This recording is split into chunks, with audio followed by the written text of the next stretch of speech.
is zooming in all the way from across the pond in the UK. Thanks, too much negativity. You know what? I'm feeling it. Let's put our hands together, everybody, for today's guest.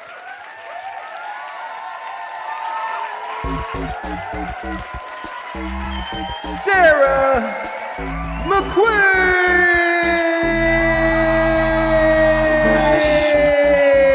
There she is!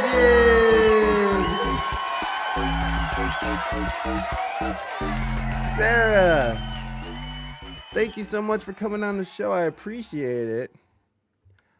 Thank you, Mike. I appreciate your patience as well. I saw you. I think you got it mixed up, Bonnie. You got it mixed up around there.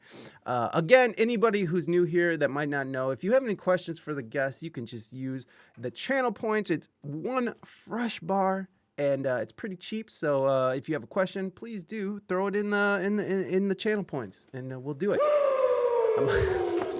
Thank you, Reina. Thank you for all that. Are you a fan of professional wrestling, Sarah?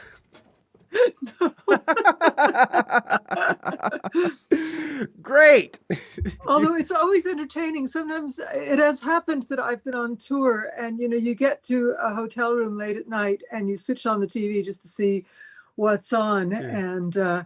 And sometimes it has been professional wrestling and you get kind of glued to the screen, don't you? It's kind of hard to look away. It's a bit car crash or something. It is. It's I don't watch it much anymore.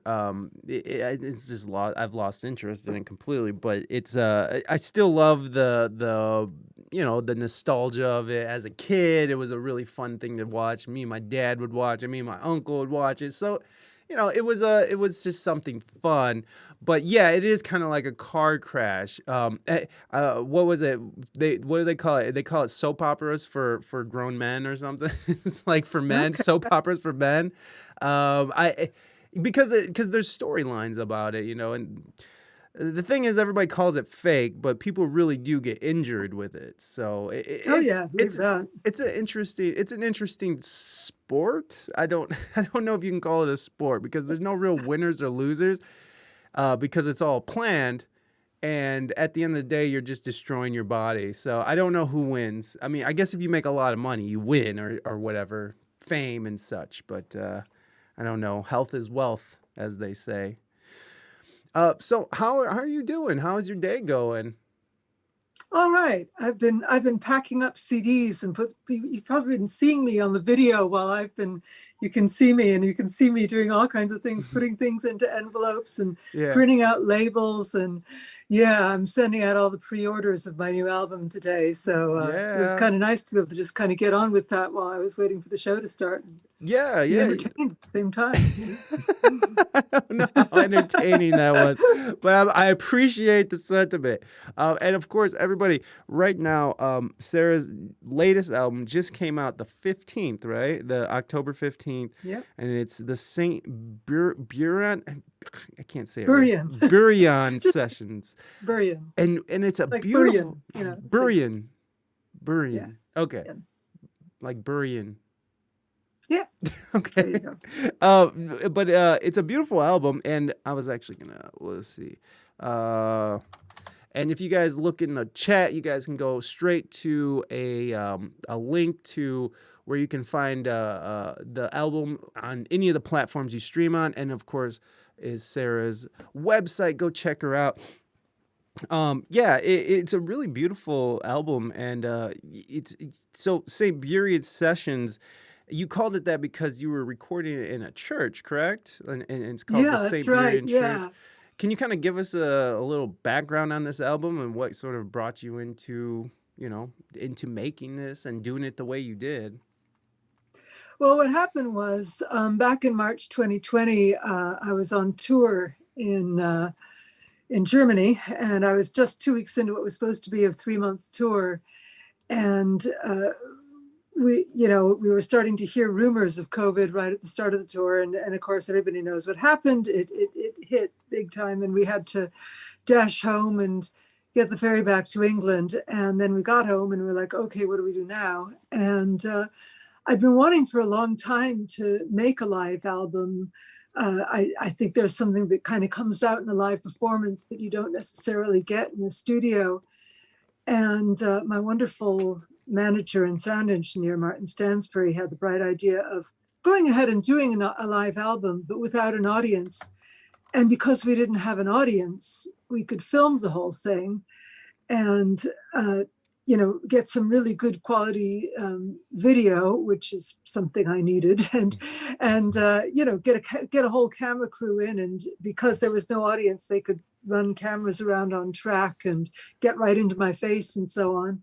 And at the same time, capture the live performance. And Martin put these lovely little pairs of microphones all around the space to get the sound of the building as well as close miking me. And I think he just did an amazing job. And the reviewers so far seem to think so too. Oh my God. Now, I'm just curious, is all that reverb just the natural space reverb that you hear? Oh my God, Yeah. it is so lush and beautiful. I do engineering too, so like as soon as I hear like good sound or anything like any interesting sounds or anything like that, and there is a very beautiful, haunting, just reverb that place gives off. Um, was that a big part of why you wanted to use that place? Why St. Buryan? Well, I wanted to use a place where I felt comfortable singing, and I've sung a lot in there because I sing with a couple of different choirs that rehearse there, the church choir, and then also a local community choir that I sing with rehearses there. And I'd sung at weddings and at funerals and so on in the church, and I just knew it was a beautiful space acoustically, and a space I knew I'd be happy singing. And it's also just a beautiful building, as you can see in the videos. It's just gorgeous. It dates from between the 11th and 16th centuries, and all this lovely woodwork and stone and stained glass. So I knew it would make a beautiful background for the videos as well. And I just felt like the space itself would supply some of the magic that you don't get from having an audience, that normally the live performance is kind of sparked by the audience. Yeah. And I thought the the space would kind of do that job. Yeah, yeah, definitely. I mean, it just because it doesn't play like a live album. It sounds like you went into the studio and you did a solo acoustic album, except for one that was really interesting is Dig Any Deeper. You actually build harmonies on that, and yeah, I do that live in concert too. So you're live looping that. Yeah. Oh, that's really Martin cool. does it all from the desk end. I just, all I have to do is sing the parts, and he's the one who loops them in time, which is dead handy. I don't have to mess around with foot pedals. Yeah. Is that something that you take on the road with you when you go? Yeah. Do you do live looping and stuff on the road, or do you keep it very pure? Oh, okay. So you're used to that kind of thing where you'll run your system through there and loop vocals and harmonies and stuff. Yeah, everything you hear on the album, that's exactly how we do it in concert as well. That's awesome. No, yeah, the sound of the church, it's just something that really sticks out to me. What were you is there like a certain kind of energy that the church gives off? Like I know that's kind of a woo-woo kind of question, but is there a certain energy that you were feeding off of that the church gave you? Yeah, big time. Yeah. Even Morgan, the filmmaker, the director of the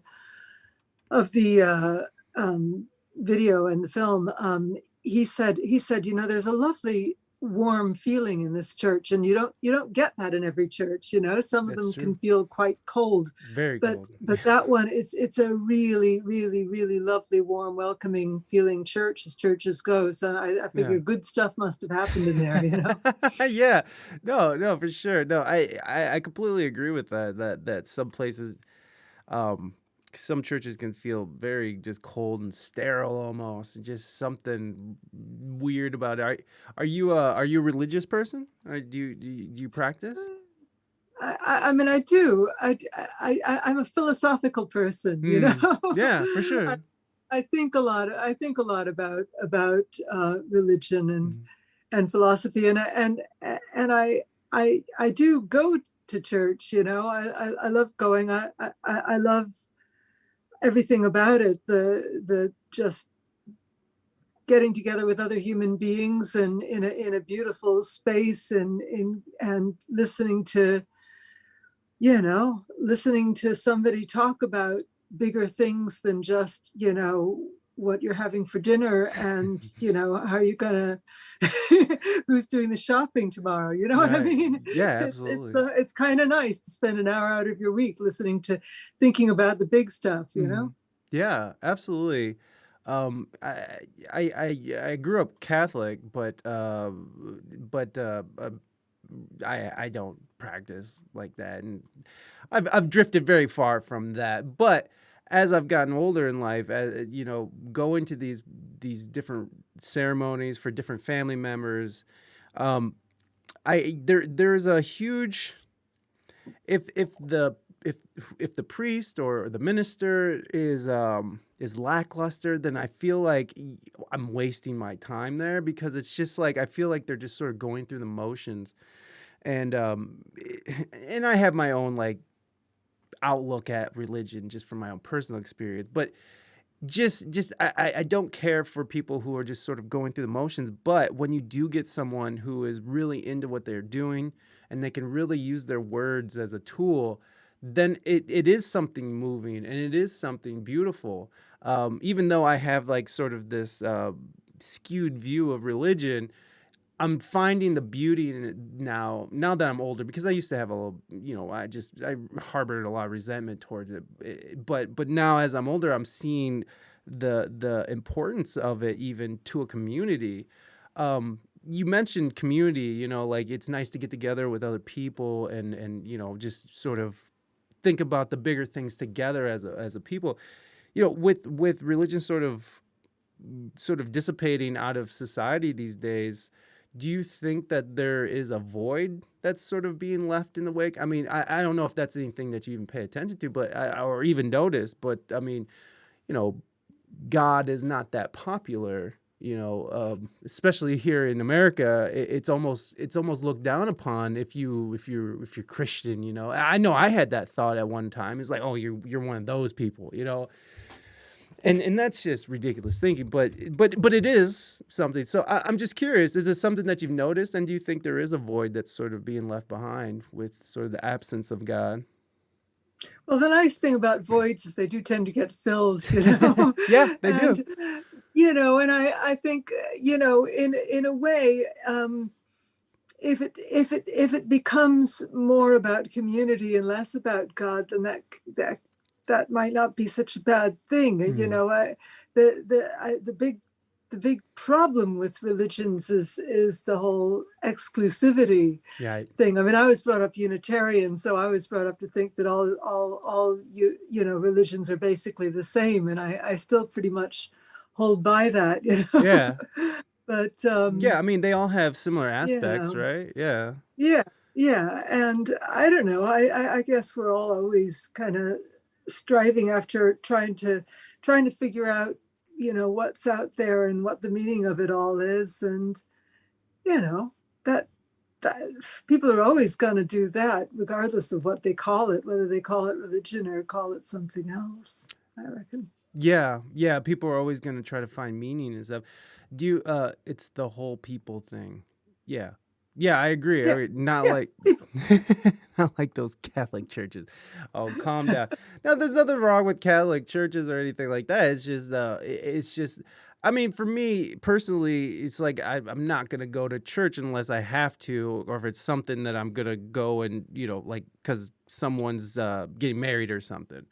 But I do have an appreciation for performance, and that's what and when I see a priest or a cardinal or minister really performing and doing well with it, then it's something that is moving and it can be touching. But when someone's bad at it and just a bad performer, because it is performance, it is theater, it is incense, it's lighting, it's stained glass windows, it's robes, it's standing on a stage, on a pulpit. You're out there just spreading the word of God, and it's very much a production.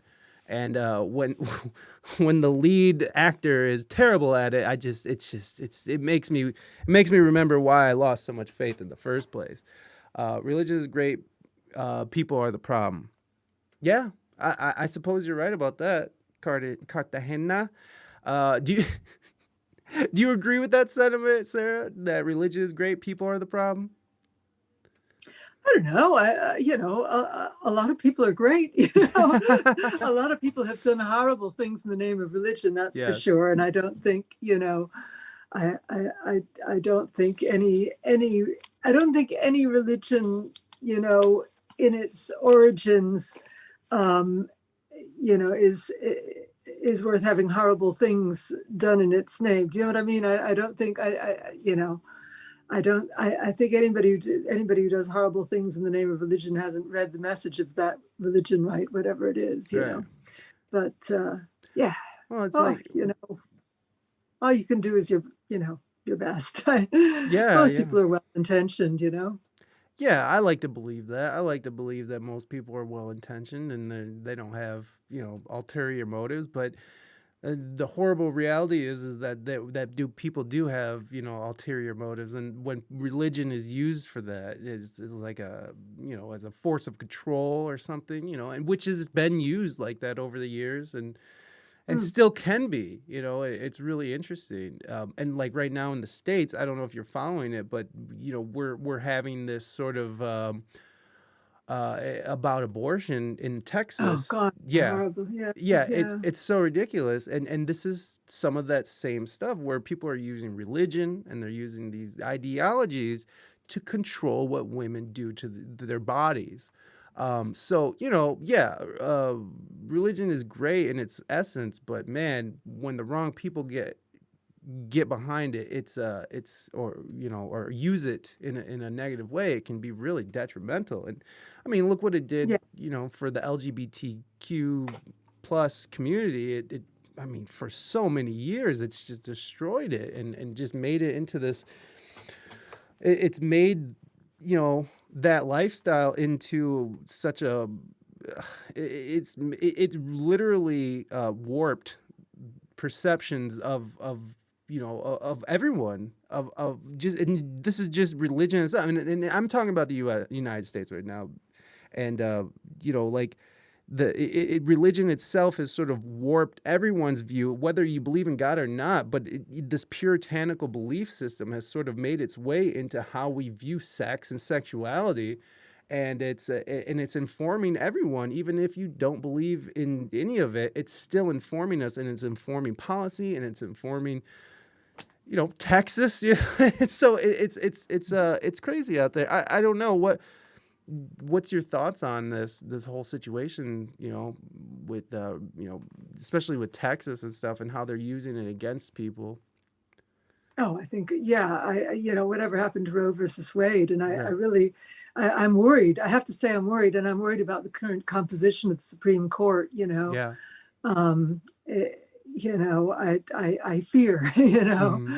um, and I just, oh, I, I just hope that, um, a less restrictive and paternalistic attitude prevails. That's Yeah. all I can say. Yeah. Yeah, I guess so, huh? Yeah. From you're still an American. Do you keep up Yes. on American news and politics and stuff? Do you Yep. pay attention to that stuff? Uh, Yeah, I do. I do. was there a point during this last couple years where you had to like check out, or have you gotten more invested into knowing what's going on? Um, I mean, I, I like to keep informed, Hmm. and I like to exercise my right to vote. Do you vote from over And there? Can you vote from? so yeah, yeah, I can Oh, vote. I can vote in U.S. elections. Have that's so done. cool. Um, Great. That's but so awesome. um, and I vote here too. Although my my votes in the U.S.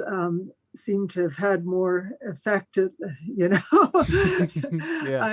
I voted against Brexit, and that didn't work. And, Right. I voted Well, for Labor in the last election, and that didn't work that over didn't here. pan out. So, Yeah. yeah, I try. Well, you try to stay up to date, and you try to vote for what you feel is right, and that I appreciate that because there's so many people. It's really sad, especially here in America, where like what was it? They're proud about 80 million votes, but like what was it? How many people actually voted this year? It was like the most in a long time, but it was still like less than half of the population or something. It was Yeah, I it find was that shocking. it's crazy how much people have to say about these issues, but they won't go out and vote about it or do anything else about it other than complain on Facebook or Twitter, So it's a very, uh, we don't get much done other than complain to each other on Facebook, and that's a problem, all these social media, social justice warriors who are getting mad and want to cancel people, but they're not out there voting. It's very confounding. I don't really get it myself, but it's the oh yeah. Well, speaking of Brexit, I've been talking to a lot of musicians, and and you're about to go on tour. How has Brexit affected your touring and your travels? Oh, it's horrible. I mean, I've always depended on touring in continental Europe, in Germany and Netherlands. They're kind of two of my biggest touring territories. And now all of a sudden I have all these headaches and hassles that I didn't have before. I'm still going to find a way to tour over there, but it just means I have to go through all these processes like organizing a carnet, which costs a few £100. So that's one gig gone right there to pay for the carnet, and which What's is it? this document that you have to Oh, have that shows all the equipment that you're bringing through, and oh my it all has to be checked and signed and everything like that, and it costs money to get it. yeah. And then there's customs and bringing in merch for sale, and all this. Some countries it involves work permits and stuff. So yeah, it's a complete nightmare, and it was totally unnecessary. And it's just been disastrous for the country as well. I mean, England is kind of on its knees now. We don't the crops are rotting in the field because there aren't people to pick them, and Oh wow. you know goods are they're having to cull all these pigs because there's nobody to work in the slaughterhouses, Oh, and so they're just killing pigs without them being used for food, which is just appalling, I that is the think. word. No, that's And happening here as well. yeah, no, it's just a massive act of self-harm this I'm country has wondering. done. It's so interesting. Like it feels like a lot of these quote unquote first world countries are sort of doing this weird self harm thing. It does feel like we're actually like really trying to like impede our growth and impede progress. And I don't know why. Why would we want to do this to ourselves? But I mean, Yeah, I don't know. And like the only thing I could think of, the only thing that makes it worth it to, the people that are benefiting from this is just money and power. You know what I mean? So like I don't know why we would impede growth like this. With Brexit, what are some other things that you're seeing that's affecting you personally? just mainly the whole touring in Europe Hmm. thing. Yeah. I mean, and then just everything's getting more expensive and harder to get. I'm Yeah. seeing empty shelves in the grocery stores. That's all because of Brexit. Yeah. It's pretty depressing, to be honest. It It is. was just such a spectacularly bad move, and everybody's, all the people who have voted for it are all just going, well, it's done now, so let's move on. And it's like, okay, well, can we all agree it was a really bad idea? Try and do something about it. That's so strange. Why do people, I don't understand. It's like once it's wrong and it's wrong, it's like people just have the hardest time admitting that they were wrong. I don't know. Why do you why do you think that is? Once, especially these politicians, like, why do you think that they just can't handle, any kind of criticism and take it as, or admit to what they do? I'm trying to think of the right word, but my brain is like not working right. So yeah, no, they won't ever say I've made a mistake. And it would be so nice if they did. I would actually have maybe a tiny bit of actual respect for them. Exactly. Accountability. That's what I was. Accountability. There we go. No one wants to take accountability Sadly for direction. I'm so jealous of my friend for being an EU citizen. I can't imagine how pissed you must be to have that taken away, not to mention the effects on the country at large. Yeah. Yeah, I mean, I still am an EU citizen myself because I've got Irish citizenship. So I'm still technically all right, but if I'm coming from the UK, I still, despite the fact that I'm an Irish citizen, I still have to deal with all the hassles of customs and carnets and stuff like that because I may be Irish, but anything I'm bringing over with me. Plus, my manager and sound engineer Martin, he's English, so then that becomes a whole nother headache. If I still haven't figured out yet. A lot of there's still so many unanswered questions. Like I've been trying to answer the question. Everybody says, well, customs duty is such and such on CDs and that ring in for sale. CDs and T-shirts and stuff. We travel with a van full of merch. I asked the question, well, is the value the retail value or is the value the manufacturing cost? Nobody can give me an answer.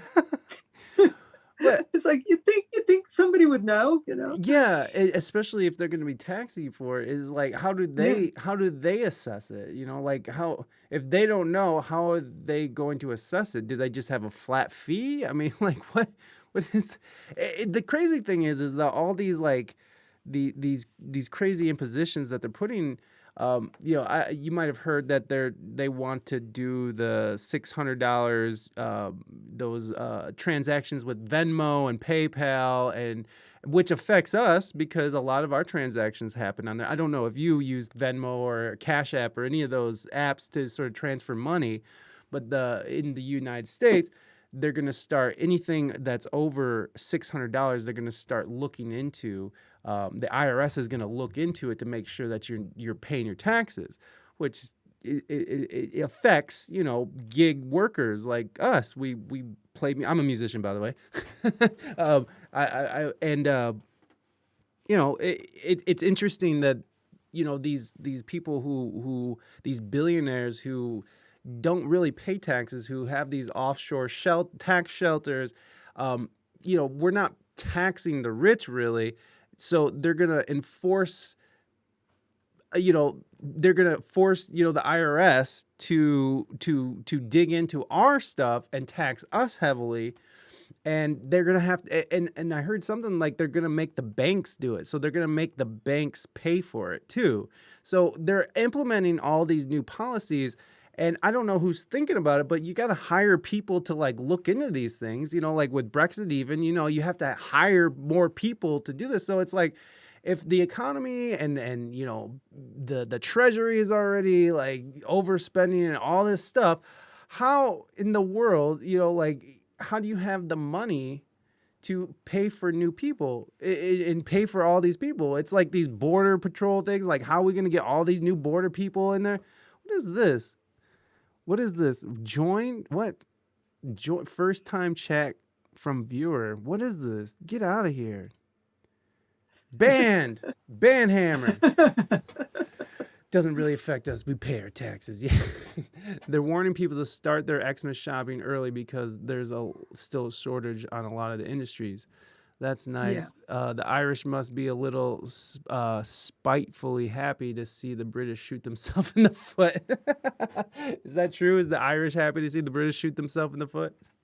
I don't know any Irish people who are spiteful, but but the thing is, they've shot everybody in the foot. It's not just the British who are affected. There's a big issue at the moment with the border between the Republic of Ireland and Northern Ireland and customs and stuff like that. And that's that affects Irish people directly, even if they don't come anywhere near uh, Britain. So it's just a horrible mess of a situation. And I wish we could just turn back the clock. I wish I wish we could turn back the clock about so many things, you know. But oh well. Yeah. Hopefully it'll get better. Well, we can only hope. We can only hope. I don't know if this is rock bottom, but you know what they say. Once you hit bottom, the only way to go up, or the only direction to go, is up. So I don't know if this is our bottom as a world, as a society, as a world population. But if it is, then that means it can only get better. So, but I feel like it can get a lot worse. So. I think it could. Yeah. Well, sadly, I was trying not to say that, but Well, no, I mean, especially at the beginning of the podcast, at the beginning of the pandemic. I mean, how many people were thinking like, this is it? How many people were like, buying all these groceries, buying guns? Like it got at the beginning when no one knew what was going on. Everyone was thinking is like, this is it, or at least this could be it, where, society falters and no order, there's no laws, there's nothing anymore. It's just back to just brutal, dark ages type behavior. And I don't know that I think that's something that it is a possibility still. I don't like to think of it as a possibility, but I think it could be a possibility if things go too far. I don't know. Do you think that's still something that could happen? Oh yeah. I mean, yeah, I think things can get worse, you know. It's like when you I worry about the number of people who have guns. Yeah. Especially here in America. It's like oh, here too. Is it really? There's a lot of people with guns in Ireland? Oh, everywhere. I thought they were outlawed in the UK. They are, but people can still get them. Gotcha. Everywhere. Yeah. Well, yeah. That's you. I mean, yeah. Okay, it's not as easy. You can't walk into a Walmart and buy a gun. Right. So I guess that's something, but it's a little harder. Yeah, America definitely just has guns everywhere. At the beginning of the show, I was talking about some friends in Australia who were like, who were almost wishing that they had guns because of what's going on over there. Have you paid attention to what's going on in Australia at all? And just the lockdown measures? Yeah, I know they've been trying really hard to contain COVID. Yeah, but to a point. Yeah. To a point where people are not happy about it and marching in the streets and beating on cops, and it's a mess over there. And there's some people who say it's like, if they wouldn't have outlawed our guns, this wouldn't have happened. And I don't like to think about that. I don't like violence at all. But there is a point there. Is if they were armed, maybe things would be a little different. But how horrible would that be if they're trying to lock down people and the people are just shooting at each other in such a manner? So I don't know. I'm not trying to say yay guns. I'm just saying there is a point to be made that an armed country is, they can defend themselves at least. But I don't know. Are you completely just no guns? Oh yeah, I will. I mean, I'm a pacifist. You know? No, yeah, I feel you. But but I have, I have friends who need guns because they live in the country, and have farms and things like that. Yeah. So, I recognize that some people have to have them, but yeah, I certainly think it should be controlled. I do and too. I wouldn't want to have one myself. I certainly wouldn't want anyone. I agree. Anywhere near me. I agree with you. Well, I wanted to get a gun, but I've come to the conclusion it's just not a good thing it's not a good fit.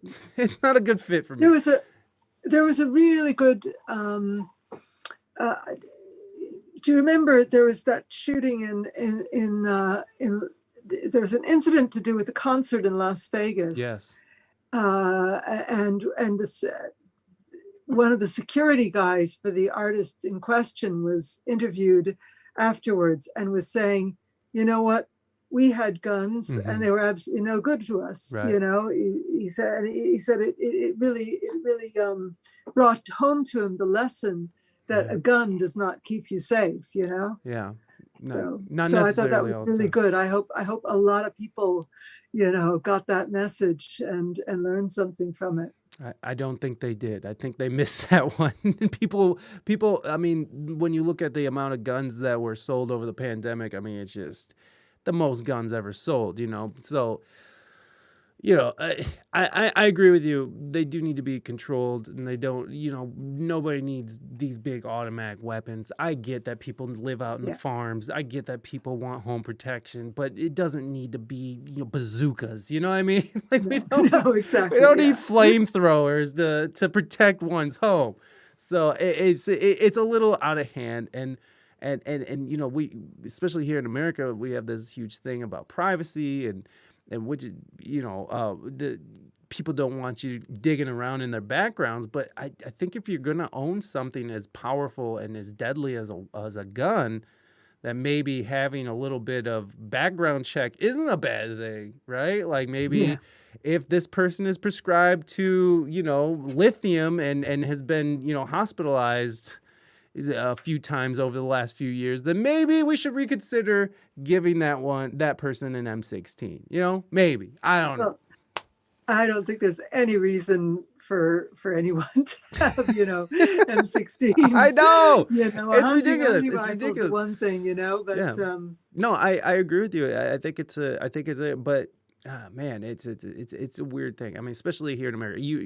I'm sure you're very familiar with how much Americans love their guns. So, um, as soon as Tom Hanks got COVID, people got concerned.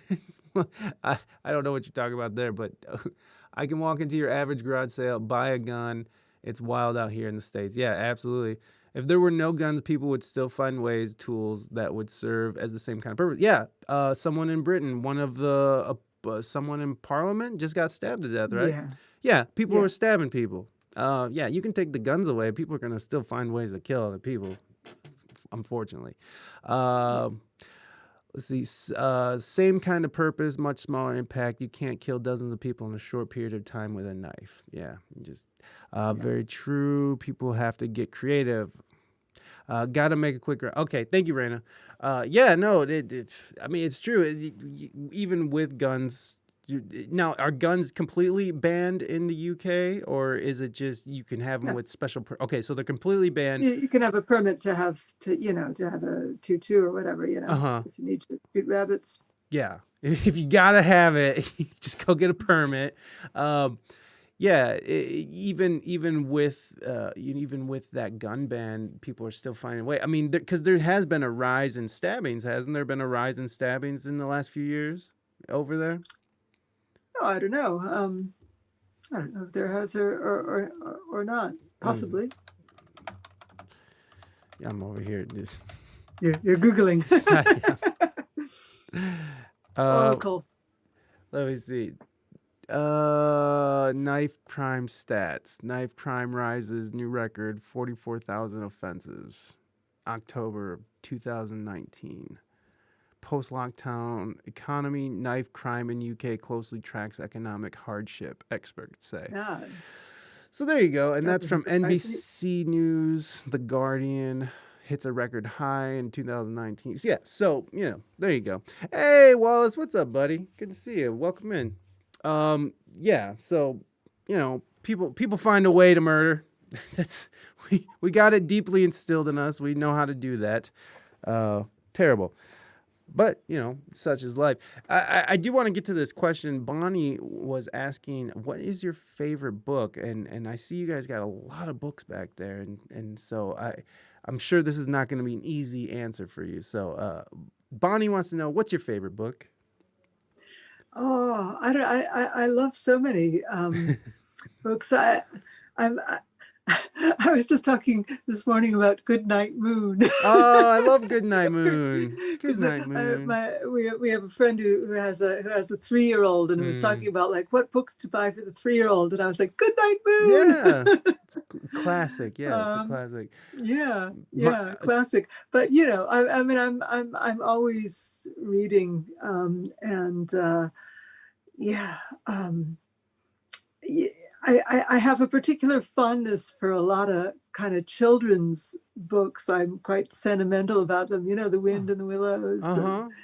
And, but yeah, I'm trying to think what I've just been recently reading a really interesting book by a writer called Marianne Wiggins that's quite good. It's called John Dollar, and strange, sort of a dreamy book.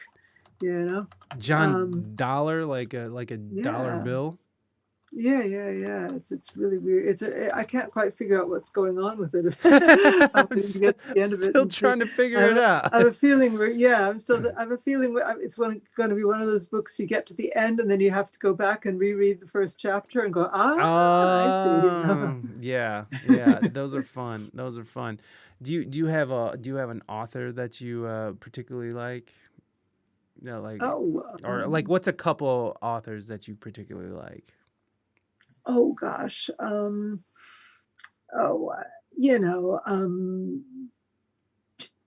Jane Austen, George Eliot, all those kind of classics. Yeah. And just trying to think of who's recent that I really like. So I'm looking at the shelves over there thinking, what have I been reading lots of recently? I tend to go on jags of reading a particular author, and then I have to get everything they've ever written.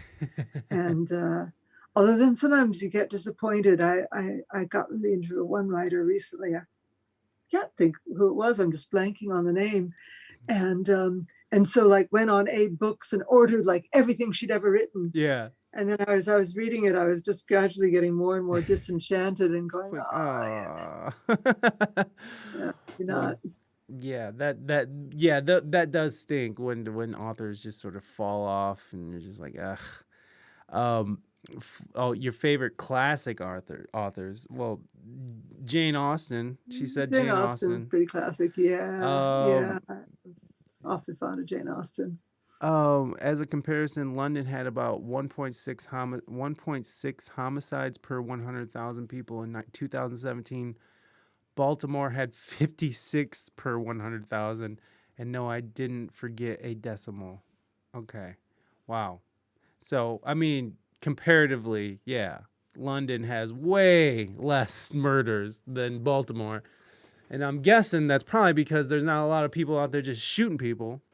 I mean, the thing about stabbing someone is like you really have to want to stab. I mean, the ease of pulling a trigger compared to like stabbing someone is just much, like you really want someone to die if you're out there to stab someone, but you can accidentally shoot somebody, you're not accidentally stabbing someone to death multiple times, so it's like, yeah, small children don't generally accidentally get hold of a knife that their dad left in an unlocked cupboard and shoot, and kill somebody with it. Right. So, yeah. So there you go. Gun safety, folks. If you're going to have one, make sure everyone knows how to use it properly. Good. I grew up in Ohio, so gun safety is a big thing here. Where'd you grow up? I grew up in Chicago. What side? What part of town? South Side, Hyde Park. Hey, watch out, South Side. Did you enjoy your time in Chicago? Do you remember it? Yeah. How old were you when you left?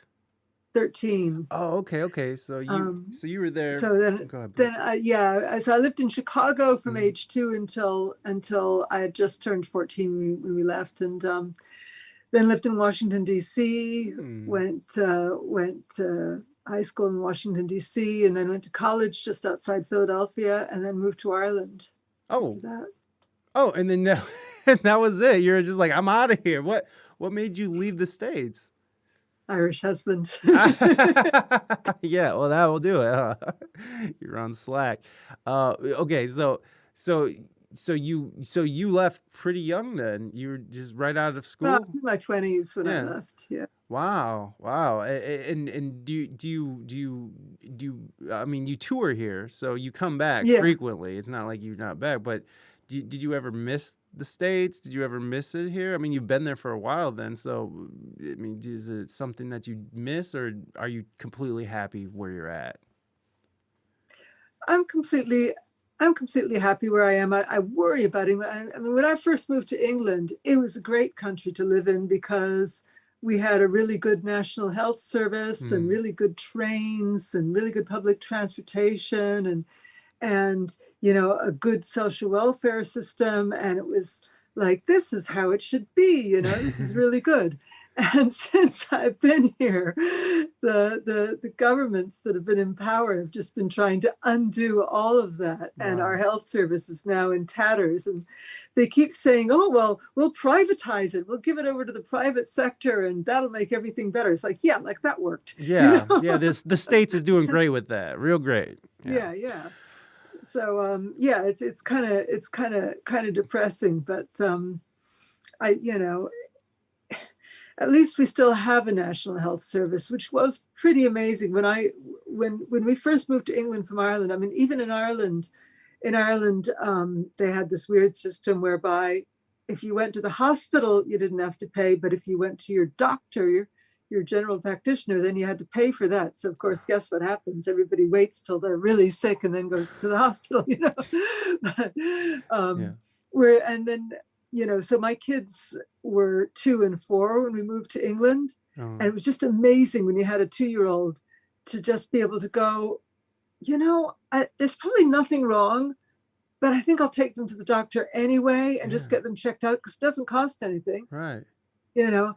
And that to me was a miracle to be able to say that, Yeah. Yeah. to just be able to take a kid to the doctor and get it checked out, even if there was probably nothing wrong, but may as well take a look. Yeah. Whereas just before that, when I was still in Ireland, where it would cost like €40 to go to the doctor, I'd be going, oh gosh, well, it's probably just a tummy bug, Yeah. They'll be all right. you know, Yeah. it'll be all right. I'll wait another day and see if it gets better. And Right. it's that kind of thing. It's that kind of thing that makes people get really sick, is when they don't get stuff checked out because they're just going to wait and see if it gets better because it Right. costs money to get it checked out. Yeah. Yeah, totally. Yeah, that makes all the difference. I remember my aunt who was on a fixed income and she had cancer treatments, and we would go to a hospital and they had like she had to go see like 4 or 5 doctors in the same hospital. It was this big Cleveland clinic, and we had to each doctor we saw in one day cost her a copay. And so even though the copay was like $30, $40, you do that 5 or 6 times and you're on a fixed income. That's crazy. That's crazy. Like there's no sustaining that. And you know what ended up happening was awful. She ended up passing away because her insurance wouldn't cover the proper treatment, or the treatment that was working. They wouldn't cover it anymore, and she couldn't afford it. So yeah, so she died, and that's what happens, because Mm. that's what happens when you put money over people, and they're just like, your life is not worth the money it would cost to save. So peace. 40 euro. I just got a $3,000 bill from the anesthesiologist for a surgery that didn't even go through. They stopped it for safety reasons. I took my girl to a doc a couple months back for a basic checkup, $250 with no on-site treatment. Right. So sorry for your loss. Oh, it's okay. La Crayus. No, this happened a couple years ago. Yeah, people die. It happens. It's just it's sad that it has to be like that, and the fact that people will have to go broke before they die. So they not only are they dying and putting that kind of stress on the family, but also financial. They have to bear that financial cost as well, because that money, it just doesn't die with the bills don't die with the person. So all those bills transfer over to the next whoever takes over the estate. So it was a real. It sucks, but this is how we've done it. This is what focusing on capitalism and making it the main source. You guys know this. I don't hate on capitalism because it's gotten us where we're at now. But unchecked capitalism is crazy. It is crazy if we just let people just do whatever they want. Oh yeah, R.I.P. for Colin Powell. Yeah. Even though he was lying about those WMDs, R.I.P. He's still human, and we should still, give him the respect that he earned just by living. And respect that he did admit it. He did say he was sorry. Yeah, exactly. And he did say he made a mistake, which is what the politicians in the UK that I'm really pissed off at are not doing. They will not say, unlike Colin Powell, they will not say, I made a mistake, I got it wrong. Yeah. Yeah. No, big ups to Colin Powell for admitting that. Lock Reyes, I hope you're doing okay. Welcome in, my friend. Yeah. No, it's I don't know, man. This healthcare system, it's crazy, and I don't know. How is England with the vaccines? Is it all divided like we are over here? How's the UK with Is there anti-vaxxers? Is it a big problem for people? There are anti-vaxxers, but I think most people are not anti-vaxxers. My there were a few of them protesting at the health center there when my younger child was going to get vaccinated, but it wasn't too much of a problem. It was basically just a bunch of people shouting, Yeah, I mean, but I think most people are getting vaccinated, which is good. Yeah, I mean, that's what I've been saying. It's like, you want to get vaccinated, go get vaccinated. I mean, the only thing that I have a real issue is with people, with the idea of forcing people to do it. And I know that America, we just have this thing where we don't like to be told what to do. But a lot of people have this thing, obviously. I mean, UK, they don't want to be told. Is it going to become a mandate? Is it something that the general population is going to be mandated, or is that something that they're talking about? No, I haven't heard any talk of that. Yeah, me neither here. But I know in Canada they're going to start not mandating it, but they're going to start not allowing the 72-hour testing. I think that's right. My Canadian friends, is that right? I think I saw Trudeau on TV talking about no more tests. It's going to be you have to show proof of vaccination now.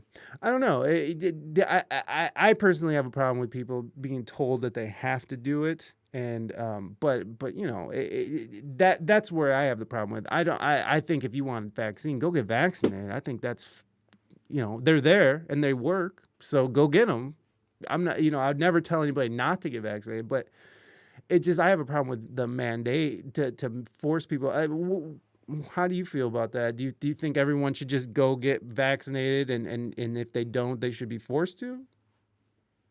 I think everybody should go get vaccinated. Mm-hmm. I don't know how you could force anybody to, Oh, but you could. You could definitely. Well, unless you're going to make the country into an authoritarian, regime or something like that. But no, I mean, I think it's unfortunate that misinformation gets spread around. I mean, this was true before COVID. This is true. There were a lot of local cases of kids getting measles because their parents were afraid to have their kids get the MMR vaccine.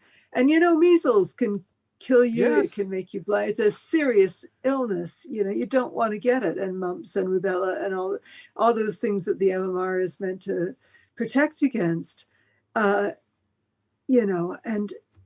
it just made me so angry when just the fear mongering that went around about it, and there was a certain amount of fear mongering about vaccination, about the COVID vaccination too. I remember I got some I posted a picture of my vaccination cert on Instagram going, yay, I got vaccinated, you know, back when it first came out. And somebody immediately was on my Instagram page saying, do you know what's in it? You know, there's monkey blood or whatever. And I just block, you know, delete, block. Well, it is showing. They did just prove that there is like fetal lining in which ones is it? I think it's the Moderna. Is it? There is like fetal lining in, what is it? Moderna.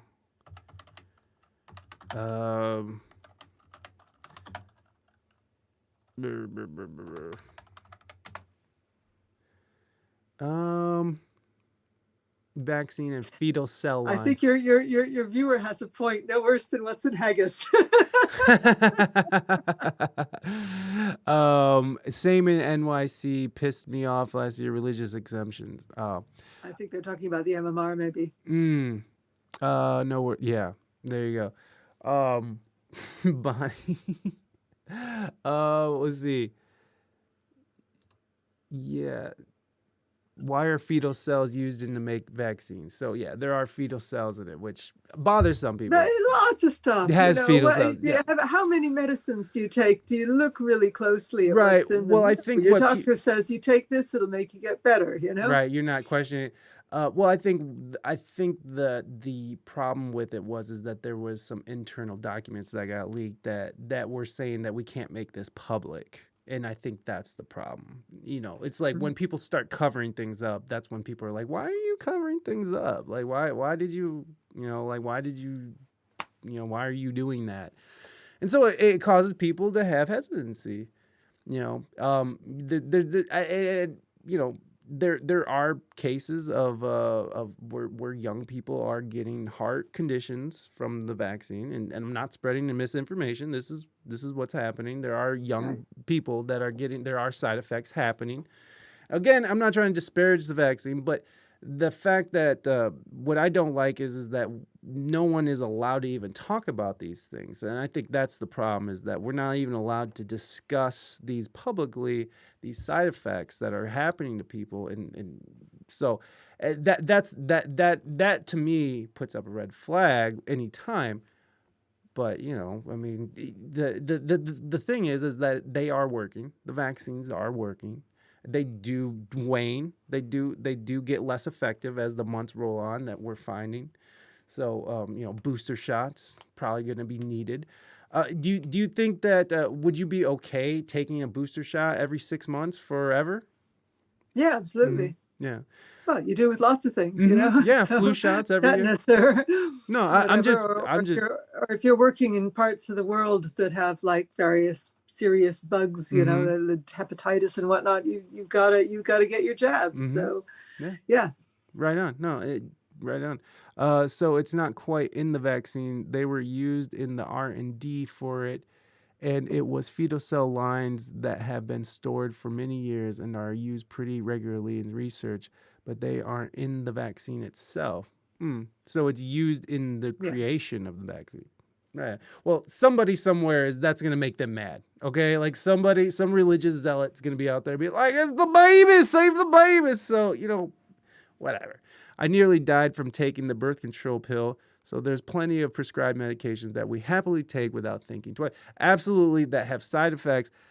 I'm just saying, all I am pointing out is that on all these medications that you see on TV and they, whatever, Valtrex, it's a brand new day. It's so whenever you're getting a herpes flare up, you can take Valtrex, whatever. And then at the end of the commercial, you have this big long line of blah, blah, blah, blah, may cause temporary blindness, like whatever it is. The fact that there's not really any side effects listed, or the fact that you can't really even talk about these side effects without getting especially on social media. Well, they do. In fairness now, when you go and get your vaccine, they do give you a list of potential side effects and tell you watch out for these things. And if any of this stuff happens, call us, if you start getting I don't know, really bad headaches or whatever, you know, I remember getting a list of things I had to watch out for, and things that weren't a problem and things that were a problem, you know, and nothing that was a problem happened.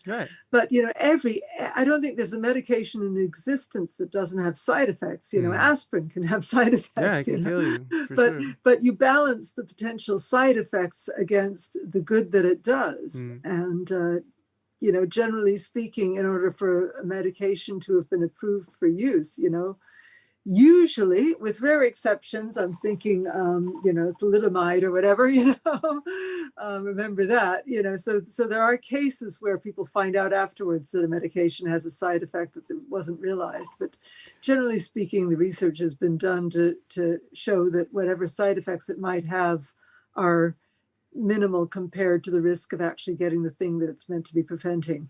Well, and the fact that these companies have been known to lie about side effects in the past. I mean, we can bring up fen, which was killing people, you know, a lot. They're giving people heart attacks, and of course, the wonderful people that brought us the opiate crisis. But you know, the thing is that bothers me, I think, is that people are putting so much trust, and of course, again, not talking shit about the vaccine. Go get yourself vaccinated. Don't listen to me. Don't listen to the people on the TVs. Go talk to your doctor and make sure it's right for you. But look, you know, I think the thing that bothers me is just the fact that, you know, that these things aren't really made that public. You know, you mentioned that they tell you after the fact. And, you know, you talk about the research, and this is a very experimental thing. All I'm saying is I see the hesitancy. I see why people are not rushing right down to get it, you know. So the fact that you know, there's still a lot to be learned about this whole disease. There's the fact that there's still a lot to be learned about the vaccine. I don't think people should be guilted or made to feel less than or be othered because they choose to wait and see what's going on. That's all. That's all I'm saying. I'm not trying to shit on anybody's decision to get the vaccine. I'm not shitting on the vaccine itself. Go get the vaccine if you want the vaccine. I don't care. But just know that, you know, that these questions are quickly getting looked over when it comes to this problem. You know, it's like these questions are being sort of pushed to the side. These questions about, you know, the you know, side effects and such. So I don't think that should be pushed aside. I think that should be right in the middle, and we should be all looking at it. We should all be going. And I get why they're not highlighting it, because no one wants to go and potentially take their son or daughter to get some weird heart disease that they didn't have when they were healthy before the thing. So I can see why they don't want to highlight the side effects, because that's going to create more hesitancy. But I do think that being an informed consumer is really important too. So it all depends on your own individual body and how it reacts. Problem is, anti-vaxxers are attributing any negative thing they can to the vaccine. Yeah, absolutely. Absolutely. Anybody's going to use anything to get their point across. Let me see. They no longer do that, but let's see. Modern ones are grown from okay, you guys are talking. So cloning then. I'm for the vaccine, but I wouldn't give it to any of my kids under 18. Well, there you go. That's your choice. And that should remain your choice. You know, I think that should remain your choice, even though they're you know, the thing that they're doing now is that they're sort of forcing people through, you know, they're forcing people to do things through, you know, like, do you want to travel? Do you want your kids to go to school? Do you want to, you know, do you want to cross state lines? Then you need to be vaccinated. So it's they're not coming out and outright saying you have to or else, but they are forcing us through other ways that aren't considered authoritarian. So I guess wouldn't be considered authoritarian. I kind of see it authoritarian. Anyways, where's your tour gonna be taking you then? The one I'm just setting off on now is just in the UK, but it's all around the UK. It's all the way from Penzance up to Aberdeen, and from the West Coast over to the East Coast. So it's recovering the whole country. And then next year, hopefully, Brexit permitting, I'll be getting over to Netherlands and Germany and Denmark and Belgium in the spring. And then I'll be going over to Ireland in April and hopefully touring again in the USA in September, October. I'm supposed to be doing an 8-week tour in the USA in September and October of next year. So I really hope that happens. That's awesome. Do you book these shows yourself, or do you wow. So yeah. So how much time how much time do you allocate towards like business and writing? Like how do you split your time there? Because most people don't. Sadly, oh, go ahead, yeah, please. It's so much of it is admin. Way more of it is admin than I'd like. I have to, I have to block out time to actually spend on music. I set aside time to, to rehearse and things like that. And then when I've got a new album coming out, I've got to sit down and work on writing songs and that. But the vast majority of my time I spend doing admin, just the tour booking and the emails and, what I've been doing all day today, packing up CDs to send out to people, who pre-ordered them, which is really nice. It's really nice that so many people pre-ordered the album. Yeah. But gosh, it's been really I should have had the pre-orders out earlier, to be honest, but I couldn't physically do it. Yeah. But what was stopping you from doing it? Oh, all the other things I was doing, which are all equally urgent. I got you. What's up, Penny? By the way, welcome in, buddy. I've been told that some insurance companies are denying payment if someone dies of COVID and wasn't vaccinated. I could see that. I could see that happen. I also saw that they were trying to introduce a bill saying that it's Medicaid for all if you're vaccinated, which seems really, really divisive. But hey, whatever. Yeah. So with admin and stuff, is that something that you actually enjoy doing? Do you enjoy that part of it? No, I hate it. And if I could afford to have somebody do it for me, I would. Oh my God. I've tried working with agents, for handing over the booking, and basically, no agent can keep me as busy as I can keep myself, Yeah. Mainly because it's not worth their bother. It's worth an agent's bother to chase up, a couple of really good paying gigs, but you can't just, when you're touring, you can't just go and do, 3 really good paying gigs that are miles and miles apart in different parts of the country and that are days apart. You've got to get stuff to get you from one place to another. Right. And sometimes you have to take a gig that's midway between 2 other gigs that doesn't pay as well, but it's better than spending money on a hotel. Right.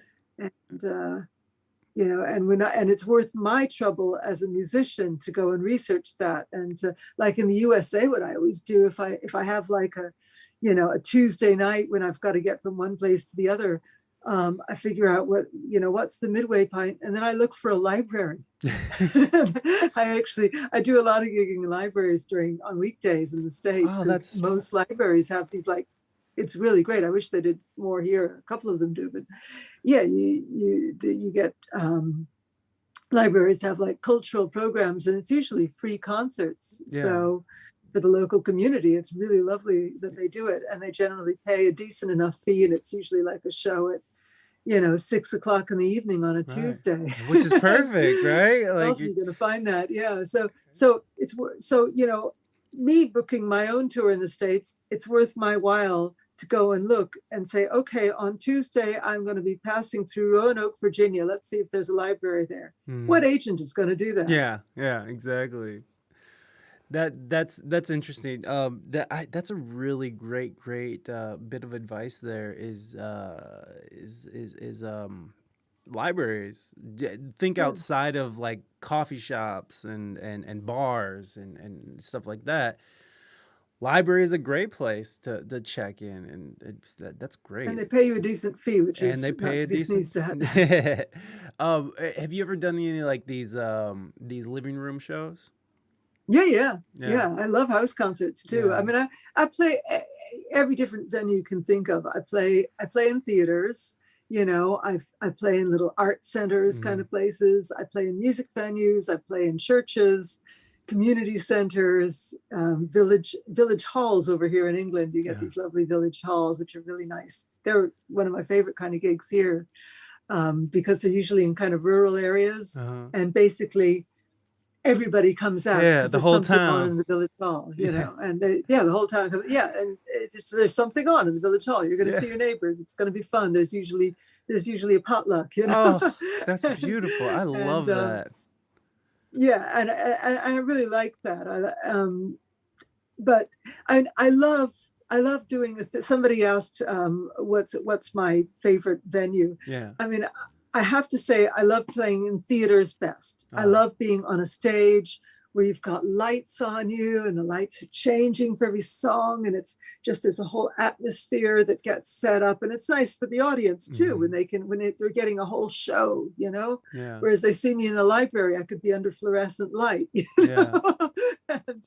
and it's 6 PM, and there's probably not much of an atmosphere, but they still get to hear the music, and it's usually free for them to hear it. And then maybe if they like what they hear, maybe they'll get on my mailing list and come hear me when I'm in a theater the next time I'm passing through. So it's all good, House concerts can be lovely, and they can be really amazing. I mean, there's a house concert I've played a few times in Memphis, and there were, I think, there can be like 100 people in the audience. It's mad. We're talking big houses, some of these house concerts, and and you generally get fed and put up, and you usually make more money at a house concert than you would at a music venue, because most people who come to house concerts, they expect to pay kind of, a good $20 a head, and they don't balk at that because they're getting to see an artist they really like up close and personal. And then all of that generally goes to the artist. Whereas if you're playing in a music venue, the music venue legitimately has to take some of the gig money, because they've got expenses and overheads, and they've got to pay staff and everything like that. So I don't begrudge them that. And I certainly wouldn't ever want to stop playing in music venues and only do house concerts. But house concerts can be a really, really good thing. I think it's good to have a mixture. Yeah, absolutely. Well, during the pandemic, did you do any of the live streaming gigs that were going around? Not really, no. I did a couple of things whereby, like, I would record a performance and send it in.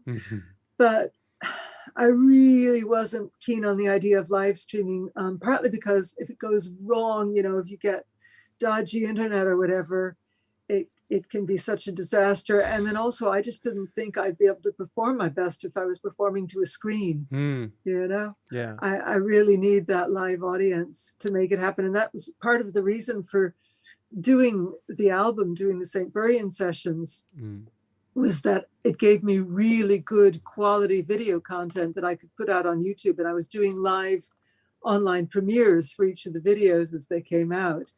And that was really nice, because I could interact with people and actually, chat away with them, in the chat part of the video when I was premiering them. And that was a nice way of kind of keeping in touch with people. But gosh, it's been nice to actually get out and do real live gigs. I mean, this summer I had a few gigs this summer, and it was just so wonderful to be out performing live again. I can't tell you, it was amazing.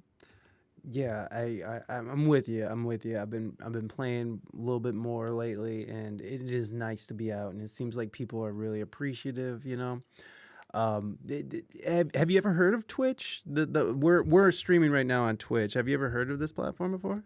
Yeah, I have. Yeah, Yeah. I've never done anything with it. No, But it's really interesting. I mean, when we're talking about live streaming music, like I would suggest to you, and you can do this or not, but I would suggest for you to go on to Twitch and check out the music category, and there are so many wonderful players, and People are on here making real money. And the audience, as you can see, there's an audience here, and they sort of interact and they throw out their little emotes and stuff. I've been telling everybody who's been dealing with the pandemic and stuff, and you're on your way back out on the road, but like with Twitch, it's a really interesting platform for live streaming because it's such a high quality.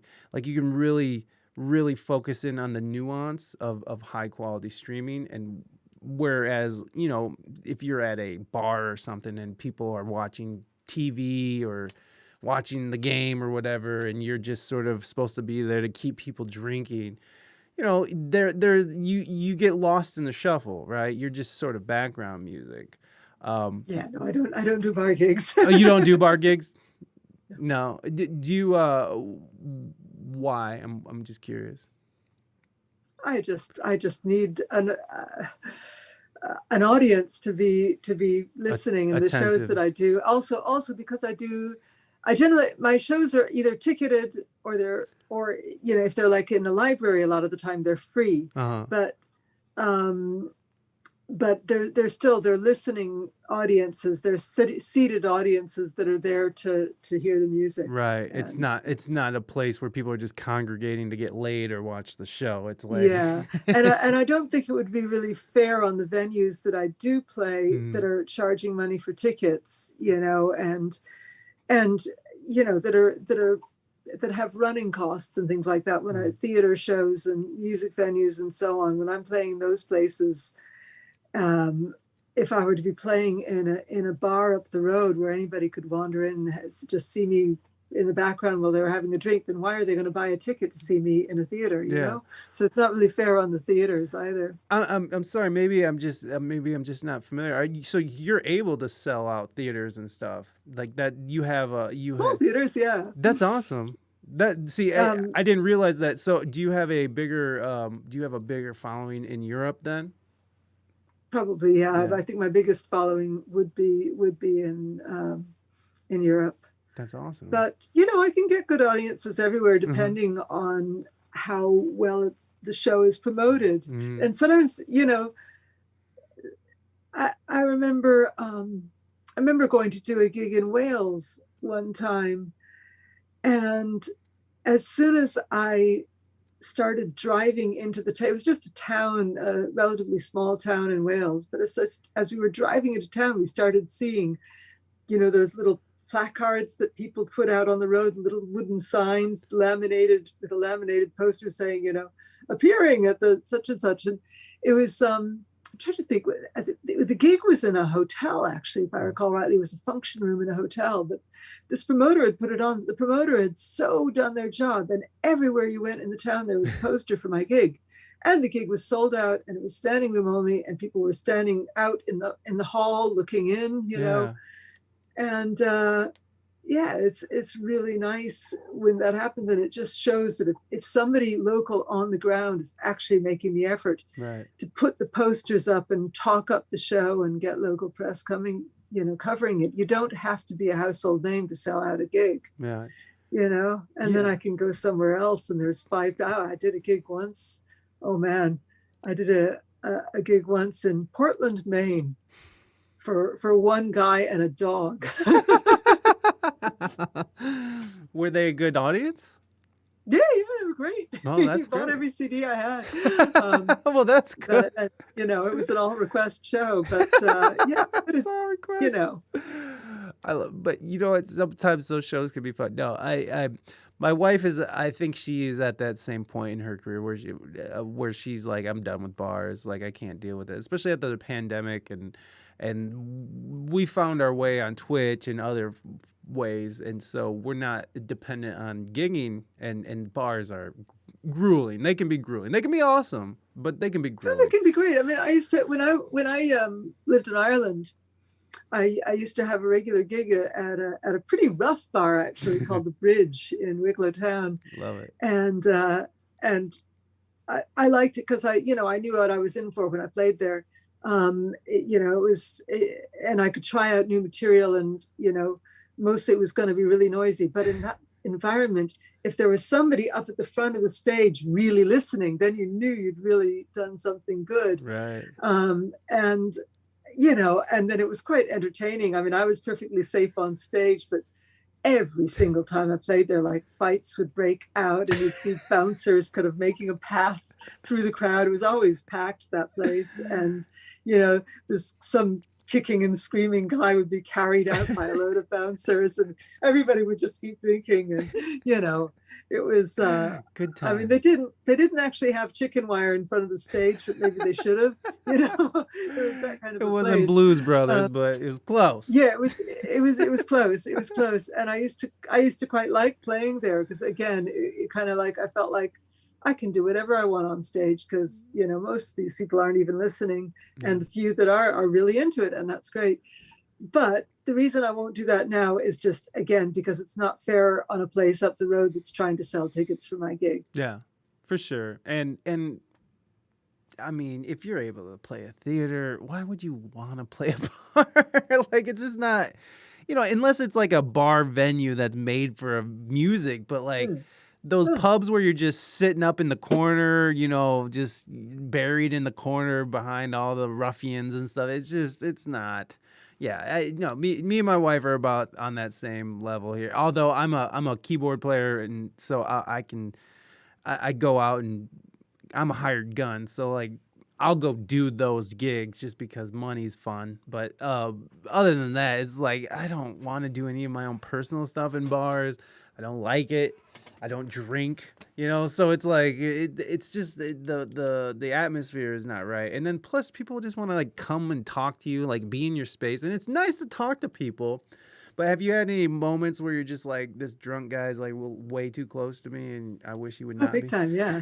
I mean, yeah, I remember, and you know, and that was at I mean, I remember one time particularly, and that was in a music venue. So okay, there was a bar, but it was a paid music venue. It was in Boston actually, and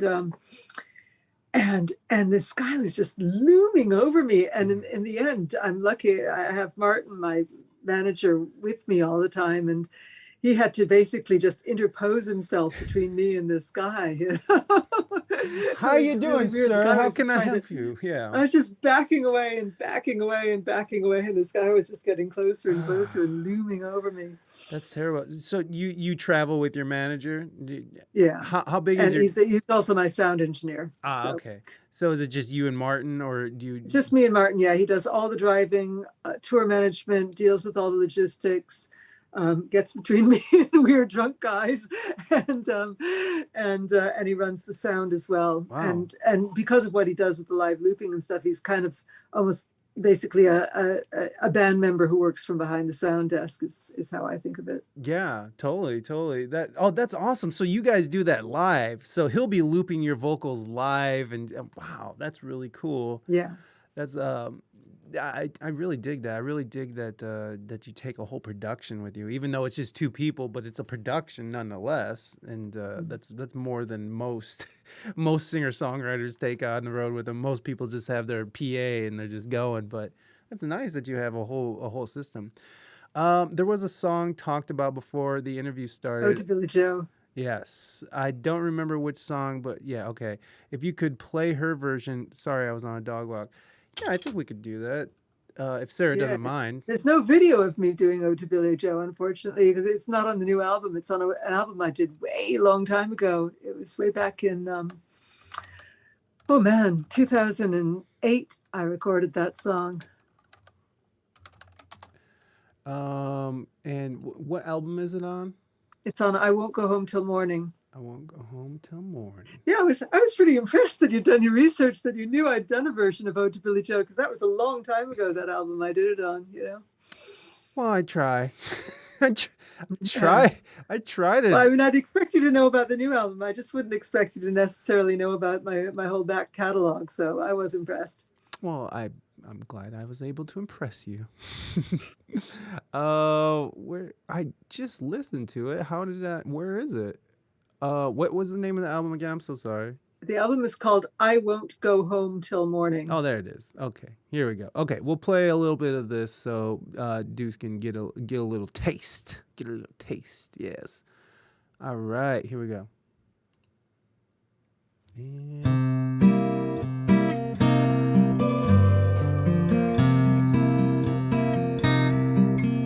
It was the 3rd of June, another sleepy, dusty Delta day. I was out chopping cotton and my brother was baling hay. We stopped at dinner time and we went up to the house to eat. And Mama hollered out the back door, y'all remember to wipe your feet. She said, I heard some news this morning up on Choctaw Ridge. Today, Billy Joe McAllister jumped off the Tallahatchie Bridge.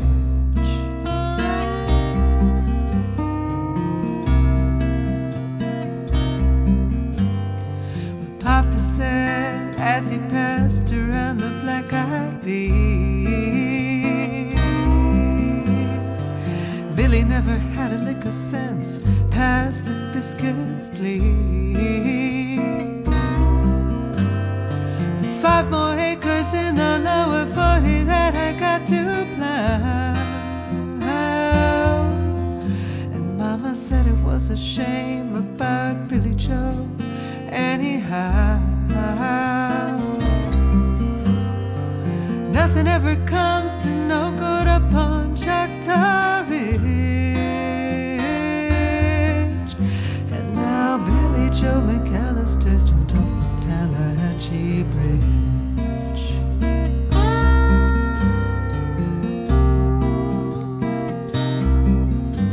Well, brother recollected how him and Tom and Billy Joe put a frog down my back. Yeah, that's beautiful. I love that you have a cello in there too. That's awesome. You know, like one of the things I really dug about your new album is that you have songs where you just sing a cappella. You have a song where you're playing just a drum and you're singing. It's very minimalist, and listening through your catalog, it's usually just you and the guitar. But was there a intended change or an intended transition that you were trying to do from the last album to this album, from the last album to Buryan? Was there something that you were trying to transition into? Was there were you trying to be more minimalistic? Was there something that you were trying to do different? Obviously, you're doing a live album in a church, but was there something that you were trying to do different, that you were trying to put forth in this album? Oh, here, let me hold on. I'm so sorry. Let me pause this because everything's all connected. Okay. All right, go ahead. Okay. We're back. Sorry. No, you're good. Yeah, what I really wanted to do is capture what people see and hear when I do a live show. So I always perform solo. I don't tour with a band, partly because somebody says, any inspiration from Carole King? Yes, big time. Total inspiration from Carole King. I worship the ground she walks on. Wonderful songwriter, wonderful singer and performer. Anyway, I always perform solo, and I play a bunch of different instruments. I play acoustic guitar, electric guitar, piano, drum, and then, as you mentioned, sometimes sing a cappella. So, it's pretty varied the evening. But I've on my studio albums, I've always had guests, and I love having guests on my albums. But the songs, when I do them live, because I'm doing them solo live, they're always a little bit different. And a lot of the songs have kind of evolved since I originally recorded them. So I really wanted to have a record, literally. It's on vinyl too, by the way. Hey. Limited edition numbered blue vinyl, double LP. Watch out. Very cool. That's awesome. But gotta love vinyl. But right. I wanted to just capture that, what the songs are when somebody comes to a gig of mine and they see me on stage singing and playing. I wanted to get that on an album. Yeah, that. I think you did it rather well. Oh, look at this. You can actually see it. Oh, cool. Here is the My Bandcamp page. your Bandcamp page, but I couldn't see the vinyl. Oh, you can. It's there. You click right there, and it's right at the top of the. If you click there, and then go right into the top, you'll see it. Yeah, the vinyl's just below by digital album. The next link down is the vinyl. Oh, I see. If you click on the link for the vinyl, then you can click on. You can zoom in on those pictures. There you go. You got it. It takes me some time. I'll get there though. There you go, guys. This is the new album, and I definitely suggest. And you got it on a double LP, so you know the sound quality has to be pretty maxed out on that thing. And plus the album has what, like 15, 16 songs on it. 15 songs, 15. And then there's a bonus track, which is number 16. There you go. A bonus track. Now, is the bonus track, is that on the vinyl? Yeah. Oh, yeah. It's on everything. It's on the CD as well, but it's kind of a hidden track. There's a little bit of a pause before it. I love those. Kind of a little surprise. I used to love those all the time, man. They're really good albums that did. Like, what was the one for me? It's probably gonna be different for you, but for me, it was Tool had one.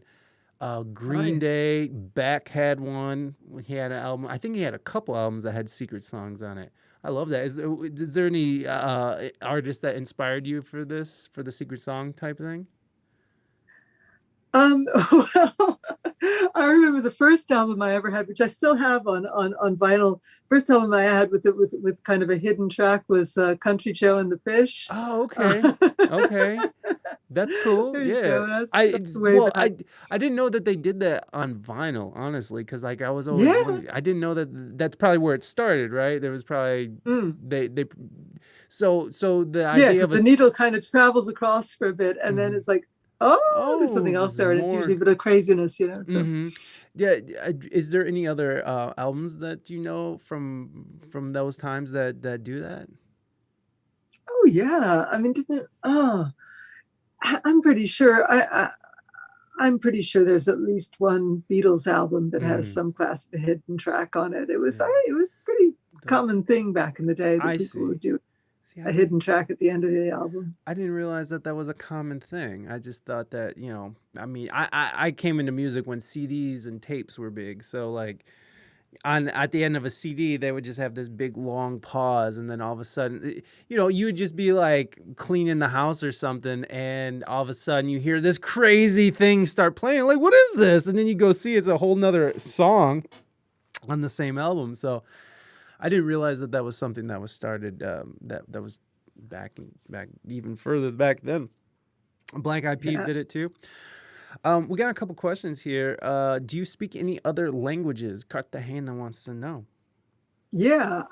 Funnily enough, Spanish was my first language, but I don't really speak it very well now. Well, practically at all. I can understand it a lot, but I've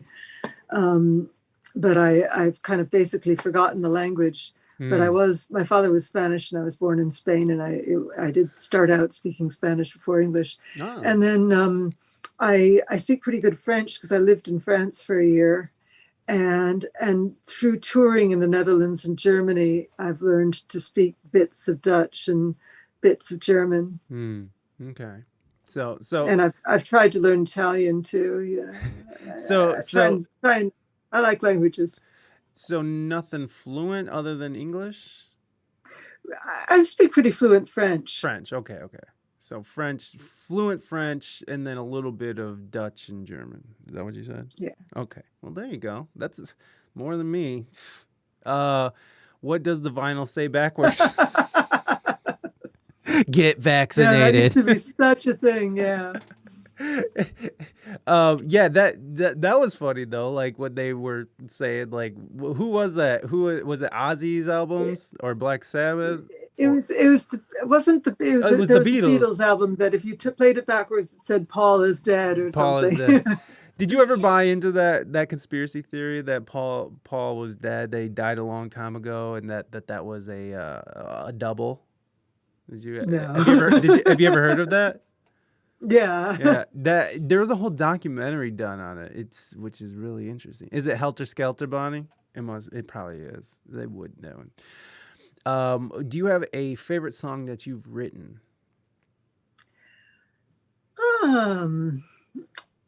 Gosh, that's a tough one. It's really it's like a child. Yeah, I know. Which child is your favorite, Sarah? Yeah. Just pick one. Yeah, I'm pretty fond of The Tug of the Moon, which is one of the ones on the new album. And it's not necessarily everybody's favorite, but it's just kind of my favorite. Partly because I don't know where it came from. It's one of those songs. Sometimes you write a song and you feel like it just was given to you. You kind of go, whoa, how did I do that? Right. Yeah. Totally. And The Tug of the Moon is kind of one of those, and it is on the new album. The Tug of the Moon. I'm trying to find it. But the video of it isn't out yet, unfortunately. That's a shame. I can't find. Oh, there it is. I just want to play a little bit. You can play it. Just a little bit.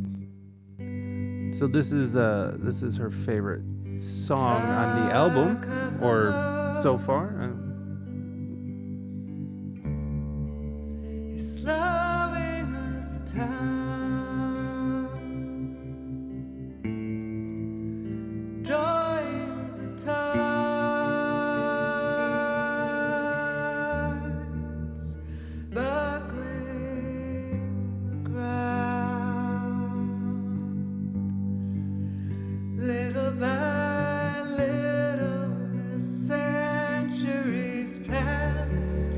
Stretches our days,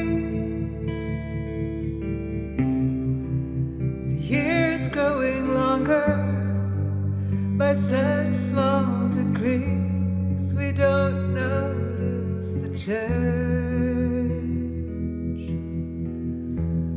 until noon comes a moment too late.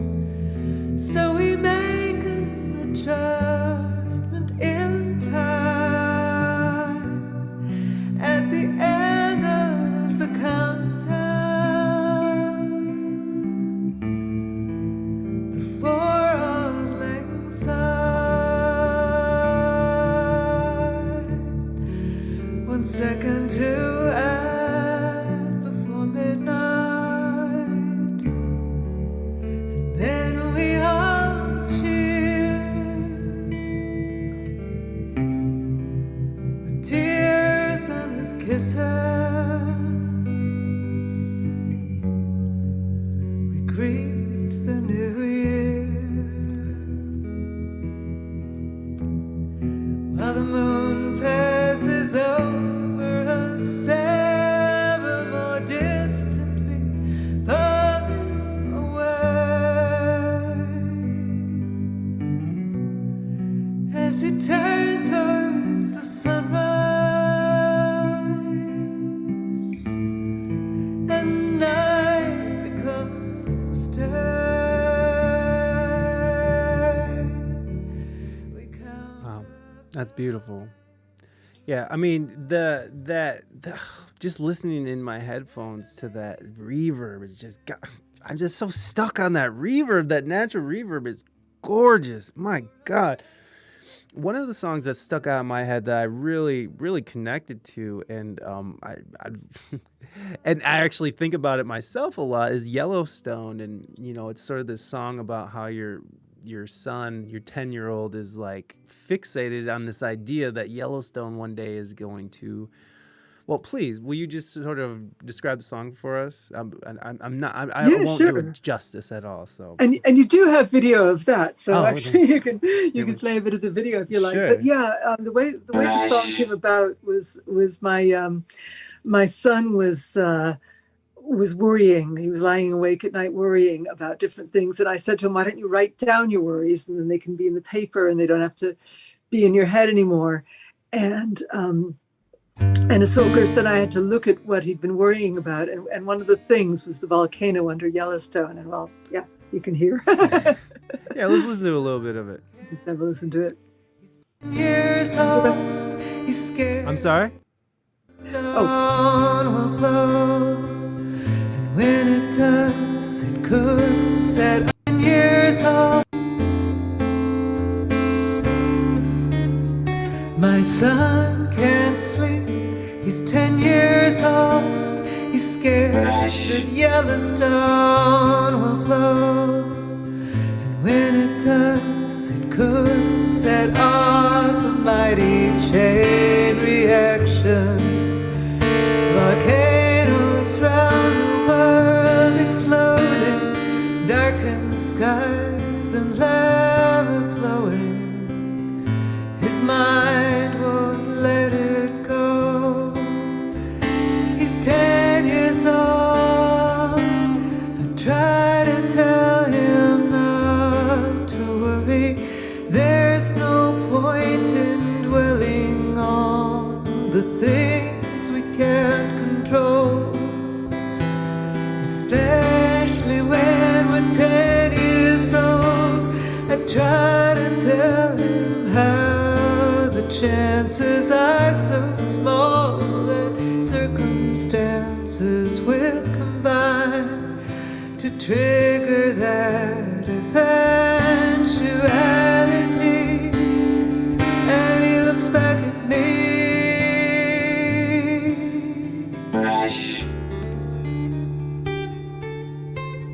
He says, I know that, but even so, my mind won't let it go.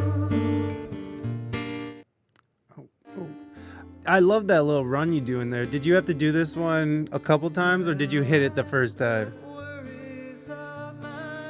Oh, I think you're still muted. Well, Sorry. No, it's totally Sorry, fine. That's muted, totally so I wouldn't cough over the. You know that I remember when I was learning that little run, I just had to spend about. And I mean, I've been performing that song live for a long time now, so that run is in my fingers now. You know, I don't have to think about it. But when I first was working out the song, I just had to do that over and over and over and over and over and over again, which is the only way. I mean, it's the only way it's any kind of music. If you're trying to do some kind of complex little finger work, you just have to, I call it getting it into my fingers. You know, you just have to do it so many times that it's in your fingers. Yeah, people. That's. I think that's the part that people don't like, is the repetitive nature of it. It's just like, I don't want to sit here and do that over and over again. My fingers hurt. It's like, well, I guess you don't gotta do it.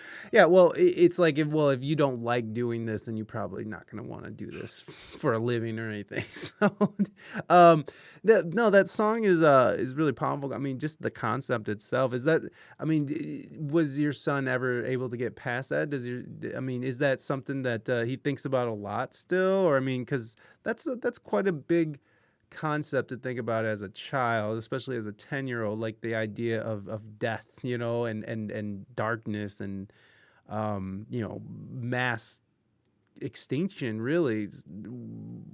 So is he past that? Is that something that he thinks about still, or?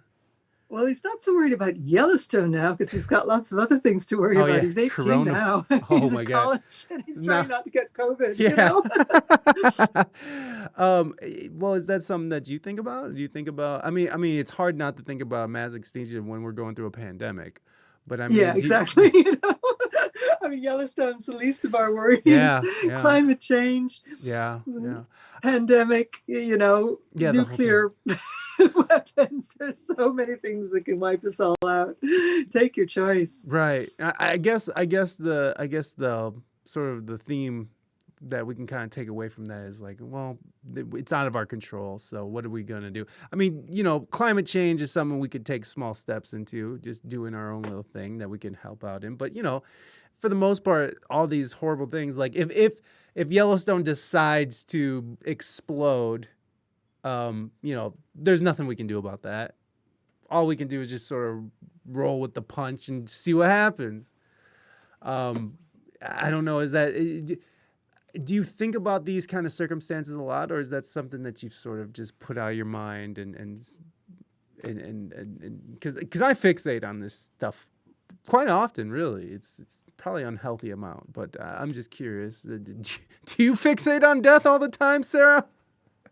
I think a lot about death, yeah. But I kind of I don't know. I'm a great believer in kind of living your life with the awareness that you could die at any point, Yeah. So just be always asking yourself the question, what if I'm going to die tomorrow? Am I pleased with what I'm doing? Yeah.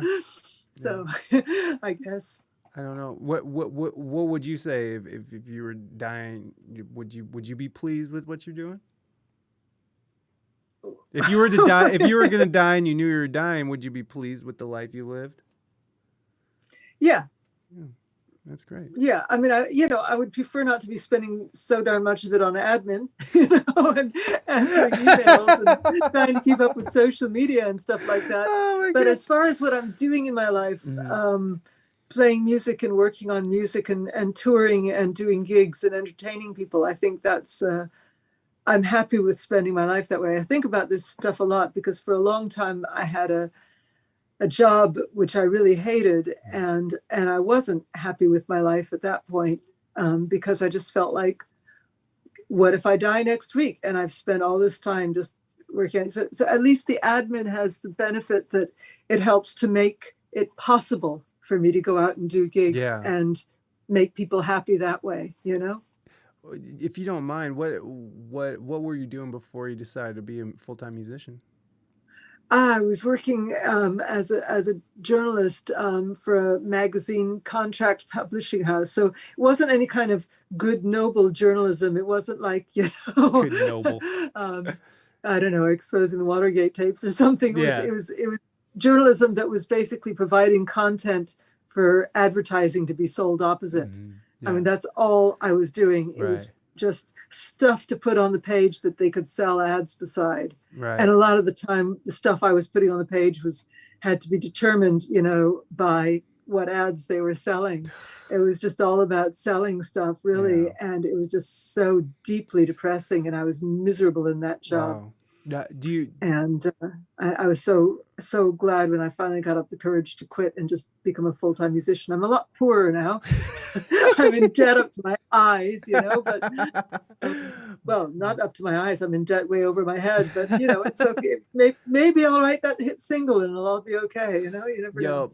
That's what I tell my wife all the time. She's like, "Should we buy this piece of equipment?" And I'm just like, "Yes, I don't care." Like, we will like. I don't care if we go broke investing in ourselves. I just don't want to invest in anybody else at this point. That's all. It's just like, if we're going broke investing in ourselves, then I believe in us, and I don't want to do anything that we're doing for anybody else. It's always interesting to me, what is the final straw and what is the thing that made that switch? Like, was it one instant? Was it a collection of incidents? Was it just, was everything just building up and you just had to get out? What was the final straw that was like, I'm going to quit this job and I'm going to do music full time?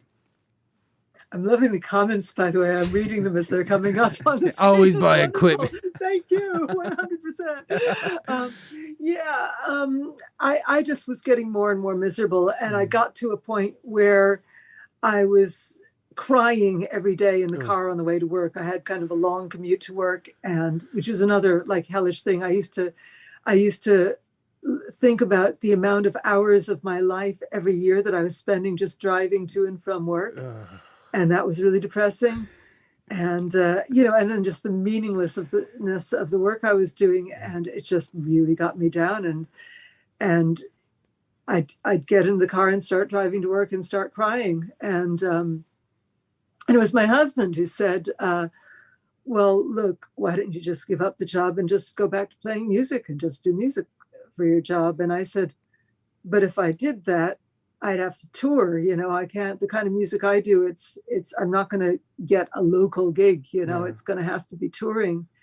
And he said, well, we probably see more of you than we do now, because that was the other thing about that job. It was very demanding. And I used to work really long hours. And I was always having to bring work home and, get the kids into bed and then sit down and work some more. And wasn't getting to spend any time with the family. Whereas once I became a full-time musician and started touring, yeah, I'd be away for weeks at a time touring. Right. But then when I was home, I'd be home and able to, give them my attention. So yes, present, yes, kudos to him. Thank you for the person who said that.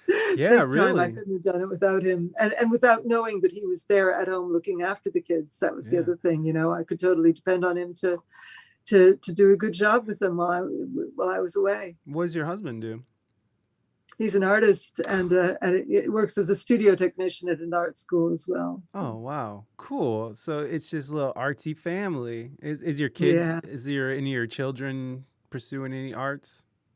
Yeah, big time. Although my older child, Eli, the one that I wrote Yellowstone about, he's studying archaeology and anthropology now, but he's still putting up drawings. And I just saw him. I got a flash up notification there. If you saw me look away, he just put up another one of his drawings on Instagram, which is great, because he's away and at university, and I'm like, oh good, he's still alive, he's still doing drawings. He's really good at drawing as well, that he's just put up there. So that's so wonderful. It's so nice.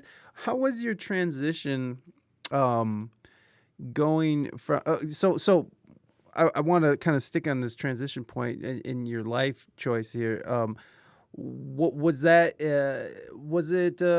How was that transition for you from working full time, being at a demanding job that you absolutely loathe, and then going into playing music? How was that transition? Was it a easy transition? Was it difficult? Was it filled with peril? I don't know. How was it for you and your family? Oh, I just wished I'd done it years before, but you can't have regret about these things, because maybe if I had done it worked years before, it wouldn't have worked out so well. So and why didn't you have to why didn't you do it? Why hadn't you pursued it up to that point? Fear, and also lack of belief in myself. Thinking I didn't. I'll tell you what actually spurred me to do it, besides crying in the car on the way to work. What happened was that I had years before, I'd written this guitar book all about the tuning that I play in, DAD, D-A-D, G-A-D. Yeah. And I'd written this book, which is still out there in print. It still sells worldwide. That's awesome. Which is pretty amazing for a book that's been out for 25 years. Wow. And what's the name of the book? It's called the Irish Dadgad Guitar Book, because when I wrote it, I was still living in Ireland and still playing mostly trad Irish music. So that's what the book is about. But anyway, people knew I'd written the book, and every now and again, somebody would offer me a gig, and I would say no to the gig because I hadn't played guitar in years. Like when my kids were little, I didn't take out my guitar out of its case for about 5 years. Wow. And completely forgot how to do everything. And then I would say no to things, and I'd really regret them. Regret that I'd said no to them. And so before I'd quit my job, while I was still working, I got offered a job presenting a workshop with a really wonderful guitarist, big hero of mine, a Scottish guy called Dick Gaughan, and at a guitar festival in Sligo. And I thought, if I say no to this, to the chance to, co-presenting something with Dick Gaughan, because they said, oh yeah, Dick knows your music and he's really excited to meet you, and he's very happy for you to give this workshop together with him. And I was like, wow. If I turn this down, I'm just going to be kicking myself for the rest of my life. So I got the guitar out of its case for the first time in 5 years and started practicing and trying to relearn stuff, and went and did it. And Dick said to me after we'd done the workshop, I played a few songs and stuff as part of it, and he said, oh gosh, you're even better than I realized. Why aren't you out playing? Why aren't you out touring?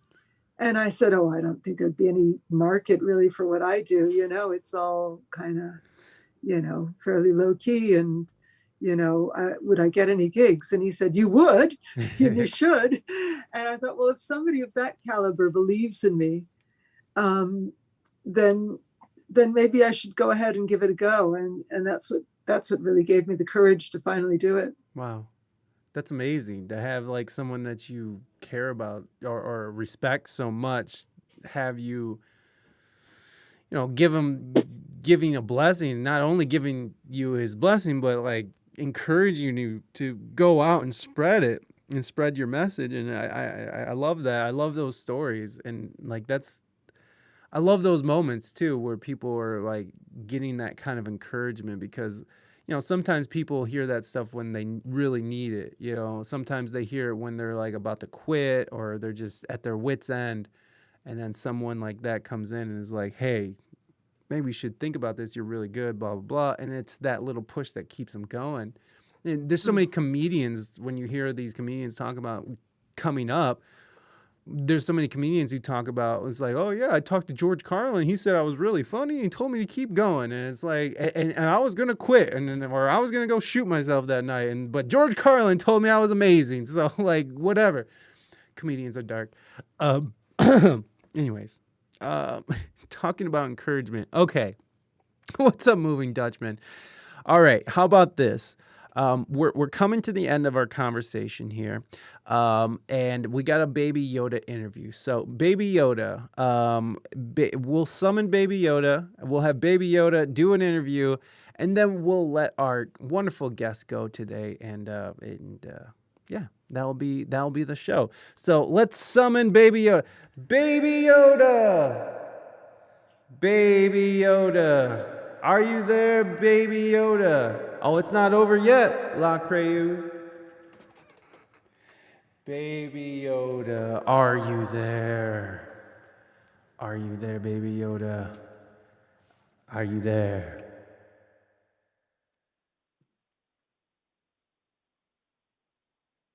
Are you there, Baby Yoda? Yes. Oh, there you are. Hey, Baby Yoda. What's going on, buddy? How you doing today? Pretty good. Yeah, you're doing good? Yeah. What'd you do today? I just finished school.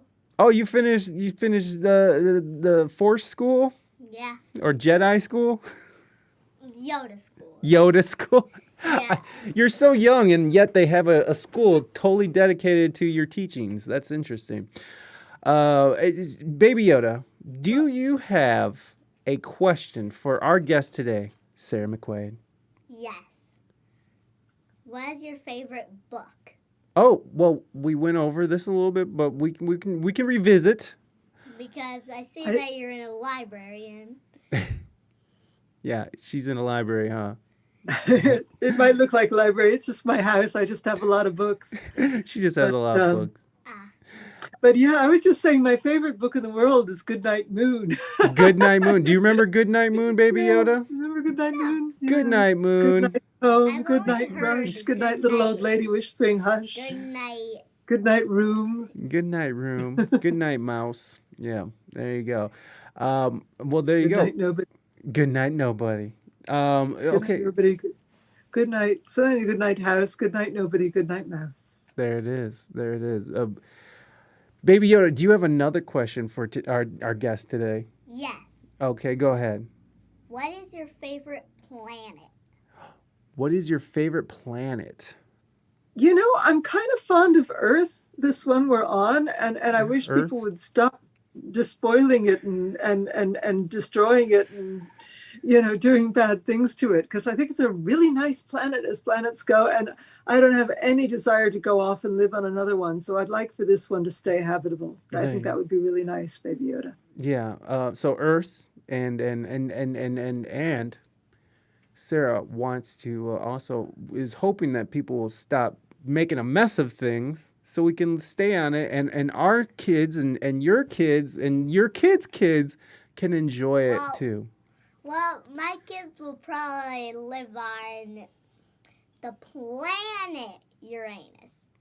Not the butt Uranus, the planet Uranus. Okay. The planet. The planet Uranus. Okay, so your children are going to live on Uranus. Perfect. Sarah, do you have a question for Baby Yoda? Oh, do I have a question for Baby Yoda? Baby Yoda, I'd like to actually know what's your favorite book? What's your favorite book, Baby Yoda? Well, there's a book that that ships here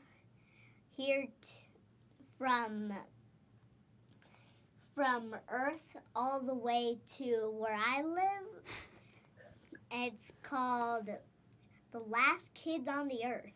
Oh, The Last Kids on Earth the series. The where the kids are fighting zombies? Yeah. Oh, wow. That's an advanced book series. I can't believe that. That's for like, I don't know, that's for like seventh graders or sixth grade space graders. It's seventh graders. Oh, well, Baby Yoda, I mean, I guess you're just an advanced reader then, huh? Yeah. Oh, yeah. The force is strong with you, young one. Well, Baby Yoda, thank you so much for this wonderful interview. I appreciate it. Do you got any last words before you leave? No. Oh, okay. Well, I'll see you later then, buddy. Have a good one. Bye. Bye, Baby Yoda. Bye. Well, that's Baby Yoda, everybody. Give him a round of applause. Hey, there he is. Of course, that was for Moving Dutchman. Moving Dutchman, thank you so much for using your channel points for another Baby Yoda interview. Another success. Sarah, thank you so much for being on the show and for going all the places. Thank you for that woo, Reina. I appreciate you. Is there any final words that you would like to leave us with? Is there any last things you want to promote? Of course, I am putting thank you for those claps, your favorite today. Is there and of course I'm putting the links for the album and for Sarah's website in the chat, and those will also be in the show notes. So anyone listening on the audio end, make sure you go and click around in the show notes and get yourself some Sarah McQuaid. Sarah, any final parting words? Oh, just if you are a would-be musician or artist or anything at all, and you think it's something you really want to do and it's something you care about it, then go do it. Find a way to make it happen. Don't go wasting your life thinking, oh, well, I can't do that. If it's try and believe in it and do it. Yeah, I absolutely agree with that. Sarah, thank you so much. And I really did enjoy our conversation today. It was such a lovely little talk we had today. I hope you have a great rest of your day. Thank you, Mike. You too. My day is just about over. It's nighttime here. I got the rest of my day. I hope you have a good rest of your day. Well, enjoy your evening then, Sarah. Oh, thank you. All Thank you so much, Mike. Thanks for having me on your show. No worries. Be well. All right, there it is. Sarah McQuaid, everybody. Make sure you go get yourself some Sarah McQuaid. Okay. So I did. We are gonna raid somebody, and I do have to pee. But I did want to. I'm trying to decide on whether or not to tell you guys the concept for the video for the new single. And if you guys forgot the new single, let me remind you. I'm only going to play a little bit because the mix is so terrible. Even Holden was like, yo.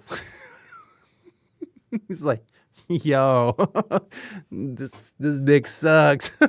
So I do apologize for the mix here, everyone. But I do want to listen to a little bit, and then we'll get out of here.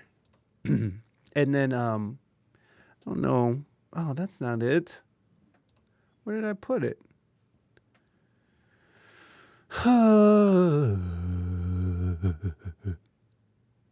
Where is it? Where is that? Thank you, Deuce. I appreciate it. Thank you, everybody who was here and hanging out. We're almost done. I promise. Oh, there it is. So this is the new song, not Love Drunk Wasted, but this is the new song. It's a collaboration between me and Holden, or Behind That Suit, who is a community member here.